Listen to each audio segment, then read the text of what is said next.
3।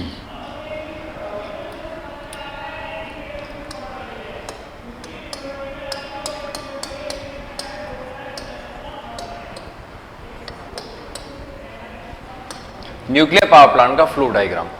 इस डायग्राम को एक बार आप अच्छे से ऑब्जर्व करें, फिर इसको एक्सप्लेन करना शुरू करूंगा मैं, तो आप साथ ही साथ इसका स्क्रीनशॉट भी ले लें और इसको ऑब्जर्व करें, फिर मैं इसको एक्सप्लेन करना शुरू करता हूं। एक बार आप पूरा का पूरा डायग्राम अपनी आंखों से गुजार लें।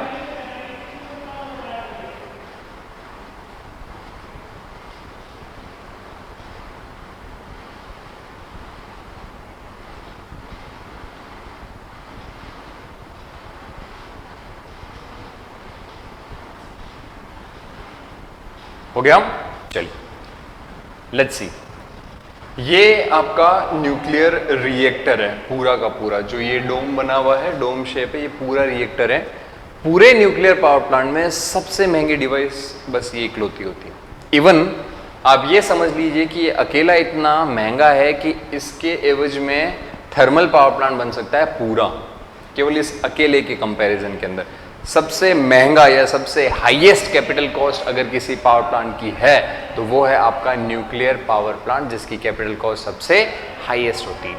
अब यहाँ पर ऐसा क्या है जो इसकी कॉस्ट सबसे हाई होती है? उसमें सबसे पहले तो इसके रिएक्टर का कंस्ट्रक्शन, क्योंकि आप जो रिएक्शन करने वाले हैं यहाँ पर वो है न्यूक्लियर रिएक्शन, और उसका डिसएडवांटेज ये है कि उससे रेडिएशन रिलीज होते हैं, गामा रेडिएशंस, जो कि ह्यूमन लाइफ को बहुत ही एडवर्स इफेक्ट करते हैं। तो हमें 100% रेडिएशन उस चेंबर के अंदर ब्लॉक करना है ताकि रेडिएशन बाहर ना आए, क्योंकि इस रिएक्टर के बाहर आम आदमी उस प्लांट को ऑपरेट कर रहे होंगे। तो यहां पर ये जो रिएक्टर है इसके अंदर दो सेक्शन है। सबसे पहला है इस रिएक्टर का कोर, ये यहां पर मेंशन किया गया है, रिएक्टर की कोर। रिएक्टर की ये जो कोर है, इस कोर के अंदर होता है न्यूक्लियर फ्यूल। इसके बाहर एक चेंबर होता है जिसको कहते हैं प्रेशर वेसल, ये यहां पर मेंशन किया गया है प्रेशर वेसल। तो ये जो प्रेशर वेसल है ये अंदर होने वाली रिएक्शन के उस प्रेशर को होल्ड करके रखता है, वरना ये एक्सप्लोड हो जाएगा। तो अंदर जो कोर है, उस कोर के अंदर देखो ऊपर की तरफ लिखा है कंट्रोल रॉड्स, और ये है प्रेशर वेसल। तो इस रिएक्टर के अंदर जो है वो चार चीजें फ्लो कर रही होती हैं, और वही चार आपके पूरे इस पावर प्लांट में काम आने वाले कंपोनेंट्स हैं। बाकी बात करें अगर अपन, टरबाइन है, जनरेटर है, कंडेंसर है, कूलिंग टावर है, ये सारे के सारे कंपोनेंट्स के बारे में आप थर्मल पावर प्लांट में पढ़ चुके हैं। तो ये तो हो गए कॉमन। जो नई चीज है उसमें सिर्फ चार चीजों के बारे में हमें डिस्कशन करना है। सबसे पहला, दूसरा, तीसरा और चौथा। बात करें कंट्रोल रॉड की, बात करें मॉडरेटर की, बात करें हम कूलेंट की, और बात करें हम फ्यूल की। ये चारों चीजें एक रिएक्टर के अंदर होती हैं। फ्यूल आपने यहां इंसर्ट करा रखा है, रिएक्शन चालू है। रिएक्शन के बारे में हम पिछले हेडिंग में पढ़ चुके हैं। न्यूक्लियर फिशन रिएक्शन होगी, वहां जो एनर्जी रिलीज हो रही है उस एनर्जी को इस प्रेशर वेसल या इस कोर के अंदर से बाहर लेके आनी है।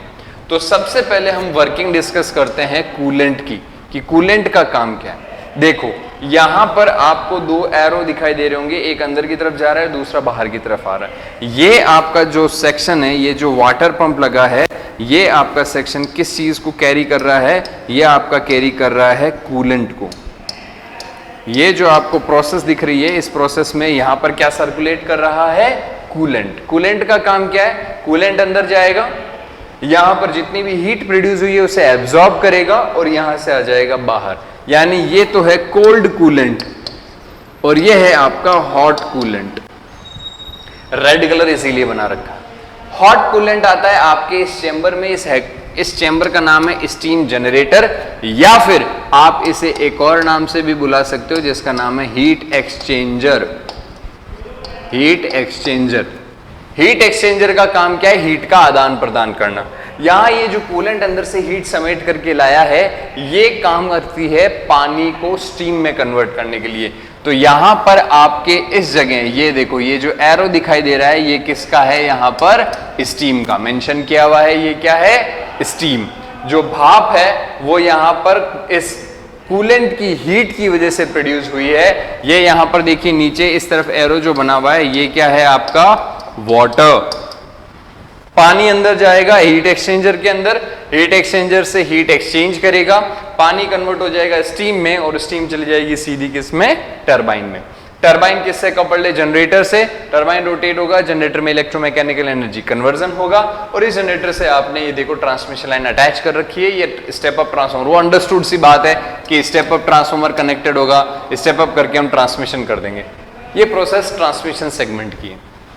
तो टरबाइन में जो स्टीम आई उसे एक्सट्रैक्ट करना जरूरी है, तो यहां से हम देखो स्टीम को क्या करते हैं, टरबाइन से बाहर की तरफ एक्सट्रैक्ट कर लेते हैं और ये कहां चला जाता है, कंडेंसर के अंदर। कंडेंसर के अंदर आपको पता है, हमने थर्मल पावर प्लांट में भी डिस्कस किया, पानी के पाइप्स होते हैं जिसमें ठंडा पानी फ्लो करता है। तो ये देखो, ये यहां से कूल कंडेंसर वाटर इनपुट में आया, कूल कंडेंसर वाटर इनपुट में आया, पाइप के अंदर ठंडा पानी है, ऊपर से स्टीम आई, स्टीम पानी बन गई। तो देखो ये रेड कलर जो हॉट स्टीम है वो ब्लू कलर यानी वाटर में कन्वर्ट हो गई और ये जो ब्लू यानी कि जो कूल वाटर है वो अंदर पाइप्स में गर्म हो गया। तो ये हॉट वाटर देखो रेड कलर से यहां लिखा हुआ है वार्म कंडेंसर वाटर, ये क्या कर गया, बाहर निकल गया। अब यहां इस पानी को लगातार फ्लो करवाना है, यानी लगातार ठंडा पानी देना है, यानी इस गर्म पानी को लगातार कूल भी करना है। तो ये वार्म कंडेंसर वाटर कहां आता है, आपके कूलिंग टावर में। कूलिंग टावर में देखो ये पाइप जो है ऊपर की तरफ देखो हाइट पर है, पर्टिकुलर हाइट पर वाटर स्प्रे, इस तरफ क्या लिखा है, वाटर स्प्रे। वाटर स्प्रे से, स्प्रे की सहायता से इस गर्म पानी को रिलीज किया जाता है, रिलीज करके, और ये गर्म पानी देखो रेड कलर वाला ब्लू में कन्वर्ट हो गया, यानी कि वाटर गर्म था वो ठंडा हो गया और ये मॉइस्ट यानी कि जो भाप है वो ऊपर लिबरेट हो रही है। गर्म पानी जब अचानक से रिलीज होगा तो कुछ मॉइस्ट भी बनेगा, तो ये वार्म मॉइस्ट एयर, गरम गरम जो भाप है वो बाहर निकल गई। यहां लिखा है non radio active water vapour, ये पानी रेडियो एक्टिव नहीं होता क्योंकि ये कहीं पर भी पावर प्लांट जो रिएक्टर है उसके संपर्क में नहीं आया है, इसलिए यहां पे साफ साफ मेंशन किया गया है non radio active water vapour. तो ये हुआ आपका कूलिंग टावर। कूलिंग टावर में ये आया हॉट वाटर, ये कन्वर्ट हो गया कूल वाटर में, और ये है आपका वार्म वाटर मॉइस्ट, ये वाटर के स्प्रे हो गए और ये नॉन रेडियो एक्टिव वाटर का वेपर हो गया। यानी ये कंडेंसर का इधर काम खत्म हो गया। कंडेंसर ने इस स्टीम को वापस वाटर में कन्वर्ट किया और ये वाटर वापस कहां चला जाएगा, हीट एक्सचेंजर के अंदर चला जाएगा। अब यहां बात करें, इस पूरी प्रोसेस को तो हमने सीख लिया, थ्योरेटिकली हमने पूरी प्रोसेस को सीख लिया। हम यहां इस रिएक्टर को डिस्कस करने वाले। रिएक्टर में सबसे पहला फ्यूल, हमने फ्यूल जो है उसके बारे में आगे पढ़ना है अभी, पर रिएक्शन कौन सी उसके बारे में हम पढ़ चुके हैं कि भैया न्यूक्लियर फिशन रिएक्शन होगी, हीट पैदा हुई। तो कूलेंट का काम क्या है, कूलेंट का काम है इस कोर के अंदर पैदा होने वाली हीट को एब्जॉर्ब करके बाहर लाना, हीट एक्सचेंजर में उसमें उसका यूज करके पानी से स्टीम बनाना। ये कूलेंट का काम खत्म हो गया। सेकंड हम सीखते हैं कंट्रोल रॉड का काम। कंट्रोल रॉड का काम क्या है, इसको मैं जरा यहां एक्सप्लेन करता हूं। फॉर एग्जाम्पल, आपने एक न्यूट्रॉन का बम्बार्टमेंट करवाया, किसके ऊपर, यूरेनियम के ऊपर। तो इससे आपके कितने न्यूट्रॉन बने, 1, 2 और 3, 3 न्यूट्रॉन बन गए और प्लस एक एनर्जी का पैकेट निकला। आप ऐसे समझें, बाई प्रोडक्ट को एक बार छोड़ दें, बाई प्रोडक्ट काम के नहीं है सॉरी, एक एनर्जी का पैकेट निकला, यानी एक न्यूट्रॉन से आगे चल के बने 3 न्यूट्रॉन और एक एनर्जी का पैकेट। इन 3 न्यूट्रॉन से आगे 3 यूरेनियम टूटेंगे और हर एक से 3 न्यूट्रॉन निकलेगा, तो न्यूट्रॉन कितने हो गए, 9, और एनर्जी के पैकेट कितने निकलेंगे, 3। भाई जितने यूरेनियम ब्रेक होंगे उतने ही एनर्जी के प्रोडक्ट मिलेंगे। एक यूरेनियम टूटा, एक एनर्जी मिली। 3 न्यूट्रॉन जो मिले वो 3 यूरेनियम को तोड़ेंगे आगे जाकर के, 1 यूरेनियम, 2 यूरेनियम और 3 यूरेनियम, और हर एक से कितने न्यूट्रॉन निकलेंगे, 3 निकलेंगे। तो टोटल हो गए 9 न्यूट्रॉन और हर एक यूरेनियम का एक एनर्जी का पैकेट। कितने एनर्जी के पैकेट हो गए? 3। 9 से आगे कितने बनेंगे? 27। और एनर्जी के पैकेट कितने मिलेंगे? 9। ये प्रोसेस कंटिन्यू आगे लगातार चलती रहेगी। ये कंट्रोल्ड रिएक्शन नहीं है, ये अनकंट्रोल्ड रिएक्शन। इसे कंट्रोल करना है, इसीलिए उस रॉड का नाम क्या पड़ा? Control rod. वो इस रिएक्शन को कंट्रोल करती है। कैसे करेगी? हम ये चाहते हैं कि पिछली साइकिल में जितने न्यूट्रॉन थे अगली साइकिल में भी उतने ही न्यूट्रॉन रहें। तो अगर यहां 3 न्यूट्रॉन है, हम चाहते हैं आगे भी 3 ही न्यूट्रॉन रहे, तो 9 न्यूट्रॉन जो जनरेट हुए उसमें से 6 न्यूट्रॉन क्या हो जाने चाहिए?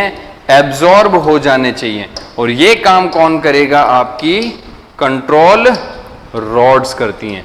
यानी कि जो एक्सेस न्यूट्रॉन रिएक्शन में अवेलेबल हैं उनको एब्जॉर्ब करना है। अब यहां 9 में से 6 न्यूट्रॉन एब्जॉर्ब कर लिए तो बचे कितने? 3 न्यूट्रॉन। पर एनर्जी तो 3 पैदा हो गई, 3 एनर्जी के पैकेट बन गए।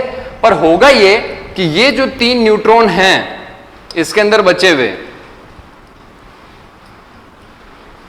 ये जो 3 न्यूट्रॉन यहां पर अवेलेबल हैं इसके बचे हुए, वो आगे जाकर के कितने न्यूट्रॉन बनाएंगे? 9 न्यूट्रॉन और 3 एनर्जी के पैकेट। उसमें से फिर से 6 न्यूट्रॉन हम क्या करेंगे? एब्जॉर्ब। बचेंगे कितने? 3। वो आगे जाकर के फिर कितने बनाएंगे? 9 न्यूट्रॉन और 3 एनर्जी के पैकेट। उसमें से फिर कितने खा जाएंगे? 6 न्यूट्रॉन। बचेंगे कितने? 3। यानी लगातार कितने एनर्जी के पैकेट प्रोड्यूस हो रहे हैं? 3 3 3 3। तो क्या हीट कांस्टेंट प्रोड्यूस हो रही है? यस। और कांस्टेंट हीट प्रोड्यूस हो रही है मतलब कांस्टेंट स्टीम बन रही होगी। कांस्टेंट स्टीम बन रही है इसका मतलब कांस्टेंट रोटेशन हो रहे होंगे इस टरबाइन में। कांस्टेंट रोटेशन हो रहे हैं इसका मतलब कांस्टेंट जनरेटर घूम रहा है, और जनरेटर कांस्टेंट स्पीड से घूम रहा है मतलब पावर कांस्टेंट पैदा हो रही है। तो आप लोगों को यहां पर यह ध्यान रखना है कि कंट्रोल रॉड का काम क्या है? रिएक्शन के अंदर जो एक्सेस न्यूट्रॉन्स अवेलेबल हैं उनको क्या करना है? एब्जॉर्ब करना है। Is it clear? चलिए, तो ये आपका इसीलिए कंट्रोल रॉड इधर इंसर्ट की हुई। पूरी रिएक्शन रोकनी है तो सारी की सारी कंट्रोल रॉड को एक साथ इंसर्ट करा दिया जाता है, सारे न्यूट्रॉन एब्जॉर्ब कर लेंगे, रिएक्शन बंद हो जाएगी। इस तरीके से न्यूक्लियर पावर प्लांट को कंट्रोल किया जाता है। अब यहां पर अपन बात करें, कंट्रोल रॉड की बात कर ली अपन ने, कंट्रोल रॉड की बात कर ली, और अपन ने कूलेंट की बात कर ली। कूलेंट हो गया, कंट्रोल रॉड हो गया। अब हम बात करने वाले हैं मॉडरेटर की। मॉडरेटर को हिंदी में कहते हैं मंदक। मंदक का मतलब जो स्पीड को रिड्यूस करे। तो यहां से आप लोग समझ पा रहे होंगे कि मैं क्या कहना चाह रहा हूं। मॉडरेटर का मीनिंग क्या है? हम क्या देखेंगे कि ये जो न्यूट्रॉन है, जैसे ये 3 में से 9 न्यूट्रॉन बने, ये 9 न्यूट्रॉन में से 6 न्यूट्रॉन आपने एब्जॉर्ब कर लिए। अब 3 न्यूट्रॉन जो हैं वो बहुत ही फास्ट मूव कर रहे हैं, बहुत तेजी से मूव कर रहे हैं। तो कई बार ऐसा होता है कि कुछ न्यूट्रॉन ऐसे हैं जो रिएक्शन में पार्टिसिपेट नहीं करते हैं और बहुत तेजी से रिएक्शन एरिया से बाहर निकल जाएंगे और रिएक्टर की दीवारों को हिट करेंगे और रिएक्टर की दीवारों के अंदर जो है वो एब्जॉर्ब हो जाएंगे। हालांकि गामा रेडिएशन है, ये रेडिएशन बाहर में निकल जाता है, पर दीवारें बहुत मोटी बनाई जाती है। पहले स्टील की दीवार होती है, उसके बाहर कंक्रीट की दीवार होती है, तो रेडिएशन को हम बाहर नहीं जाने देते। मगर वो न्यूट्रॉन रिएक्शन में रहना चाहिए था पर रहा नहीं। 3 में से 2 ही न्यूट्रॉन बचे, तो आगे जाकर के वो कितने एनर्जी के पैकेट बनाएगा? 2 ही बनाएगा, 1 एनर्जी का पैकेट नहीं मिला। यानी कि हमें जहां एक तरफ न्यूट्रॉन को एब्जॉर्ब करने का भी ध्यान रखना है, वहां दूसरी तरफ यह भी ध्यान रखना है कि कहीं कोई न्यूट्रॉन ऐसा नहीं है जो बहुत तेजी से रिएक्शन से बाहर चला गया।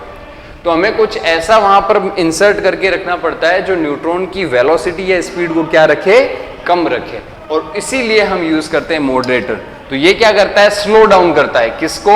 न्यूट्रॉन्स को। कैसे? कि जो एटॉमिक वेट है इस मॉडरेटर का वो न्यूट्रॉन से कम होना चाहिए। एटॉमिक वेट कम होगा तो क्या होगा कि वो टकराएगा तो अंदर एब्जॉर्ब नहीं होगा, वो उससे बाहर तो निकल जाएगा पर उसका स्पीड क्या करेगा? रिड्यूस। जैसे आप बात करें देसी लैंग्वेज में स्पीड ब्रेकर, जो आपकी रोड के ऊपर स्पीड ब्रेकर होते हैं वो आपके बाइक और कार को रोकने के लिए नहीं होते हैं, वो उनकी स्पीड को रिड्यूस करने के लिए होते हैं। रोकने के लिए तो बैरिकेड्स हैं, तो जो बैरियर गेट्स हैं उसको आप कंट्रोल रॉड समझ लें, और जो स्पीड ब्रेकर है रोड पे वो आप उसको क्या समझ लें? मॉडरेटर समझ लें। तो मॉडरेटर का काम क्या हुआ? स्पीड ब्रेकर का काम हुआ। और अब अपन बात करें लास्ट फ्यूल की, तो फ्यूल के बारे में मैं आगे आपको एक्सप्लेन करूंगा।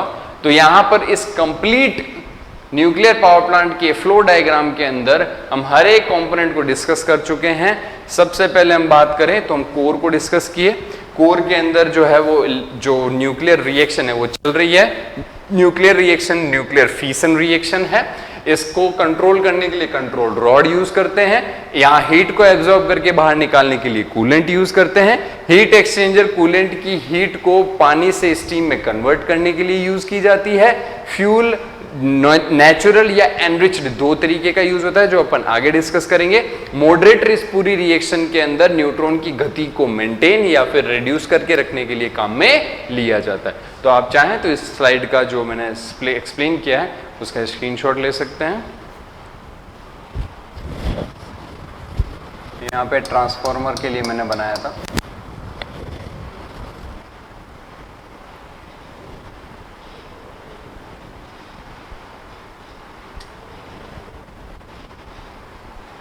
क्लियर?